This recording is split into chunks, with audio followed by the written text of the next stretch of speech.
What is up, everyone? Guys, first of all, Christmas is just a few hours away. Merry Christmas. Wish you and your loved ones the very, very best. May this be one of the coolest, chillest, happiest holidays of all time. So let's get into the build. As you guys saw in the intro, this build absolutely annihilates Endgame. Anything around tier 15, you are going to be destroying very easily. Not just bosses, but clearing is an absolute joke.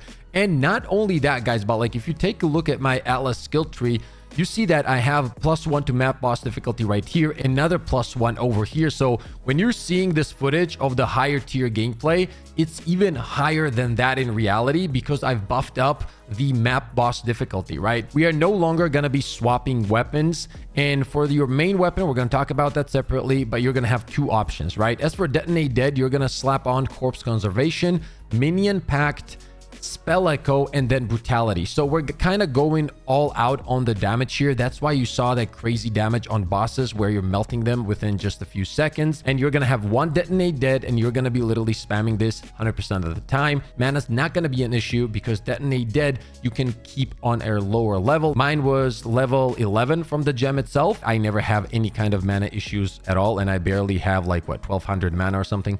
So you should be absolutely good with around level 11 gem as well. Now we know how the build works, right? The Detonate Dead deals physical damage equal to 20% of the corpses. And since we're using Sacrifice, our minions are considered corpses. So as long as we increase the HP of our minions, you're going to be dealing tons of damage, as you guys saw. So let's take a look at our skeletal brute here that I'm currently using instead of warriors. Once again, I'm going to break down the warriors as well. Currently, we are at 38,000 HP on the Skeletal Brute. We are also using Meat Shield, Minion Mastery, and Physical Mastery here just to, up the level, up the HP. That's the goal at all times. Now, one thing I want to show you guys that is extremely important is which perks you should chase on your Scepter specifically, because this is going to be the biggest bump in your damage. As you guys can see, as mentioned, we're at 38k HP. If I take this off and just replace it with another scepter that does not have plus level to minion skills on it, take a look at this. It drops down to 26,000. This is like a huge difference. That's why you have to prioritize plus level to minion skills no matter what. If you can get a +4, it's incredible, but +3 or +2 will do as well for the start of the build, right? Unless you get this, you're not going to be seeing those crazy melts on the bosses.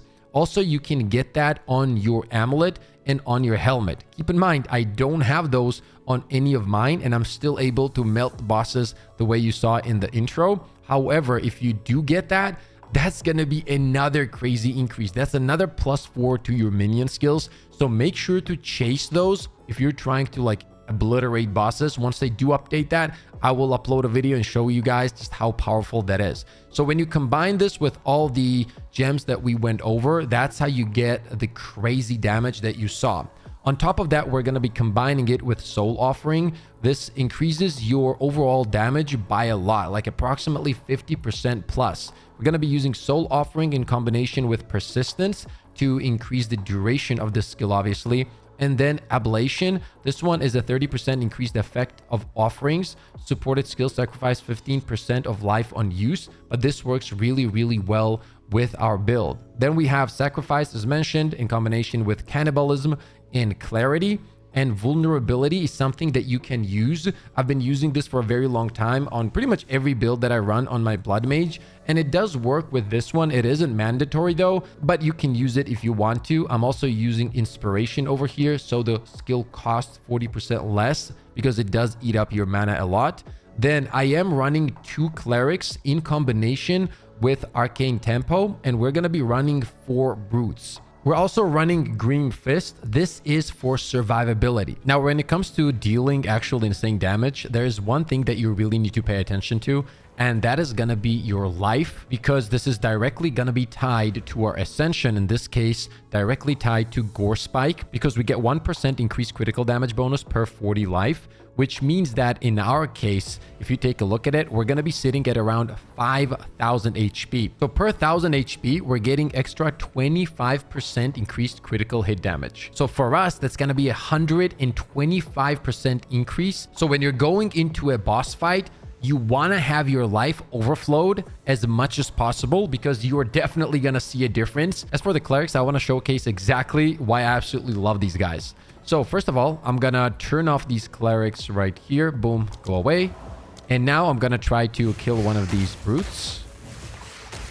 Okay, there we go. He's down. Now look at how long it takes for him to respawn, right?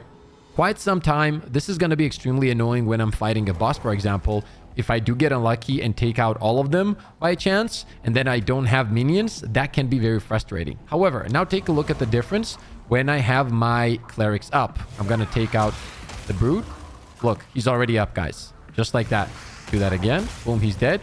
He's alive. The difference is wild. So I really like running 2 clerics because sometimes I do misclick, and instead of a brute, I do click on the cleric. And that is also something you want to pay attention to when you're trying to deal as high damage as possible, because the brutes is where the damage comes from. Now let's go ahead and take a look at the passive skill tree. I'm going to drop the link to this build in the description as well. If you guys are interested to see an early build and how I kind of build up to this build, make sure to let me know in the comment section below, and I will make that video for you guys. So it's a way easier time for you to kind of make your way towards this build. And in case you're struggling with understanding that, I will happily make that content for you guys. So do let me know. Essentially, you are going to follow everything you see over here. The main thing is you're going to go for minion life. And I have made one big change that gave me the ability to hit that 38,000 HP without even having those +2 on my amulet and +2 on my helmet. And that, guys, is the jewel sockets. So I bought a few jewel sockets that have 15% increased minion life. And overall, I believe we have 5 of them. Let's count it down. 1, 2, I think there's a 3rd, 4th, and 5th. Yeah. 4 of these are at 15%, and I believe one of them is at 11%.